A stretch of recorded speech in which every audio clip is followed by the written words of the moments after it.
2016 চনত ভাৰতীয় জনতা পাৰ্টিৰ প্ৰথমখন চৰকাৰ সৰ্বানন্দ সোণোৱাল ডাঙৰীয়াৰ নেতৃত্বত আপোনালোকে গঠন কৰি দিছিলে।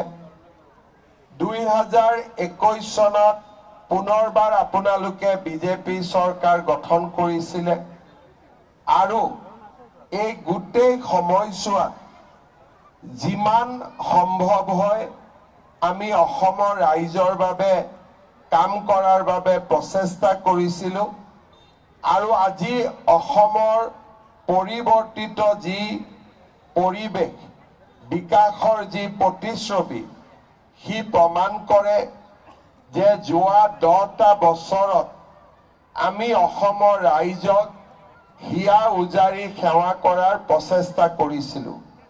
স্বাভাৱিকভাৱে আমাৰ ভুল ত্ৰুটিও থাকিব পাৰে, কৰিব বিচৰা কাম বা আপোনালোকে আশা কৰা ধৰণে হয়তো বহুত কাম আমি কৰিব পৰা নাই, কিন্তু আমি চেষ্টাৰ ত্ৰুটি কৰা নাছিলোঁ আৰু তাৰ ফলতেই আজি আমি এখন পৰিৱৰ্তিত বিকশিত সুৰক্ষিত অসম আজি আমি দেখা পাইছোঁ। মই আপোনালোকৰ ওচৰত বিনম্ৰতাৰে অনুৰোধ কৰিম, ভাৰতীয় জনতা পাৰ্টিক আকৌ এবাৰ চৰকাৰ গঠন কৰিবলৈ সুবিধা দিয়ক।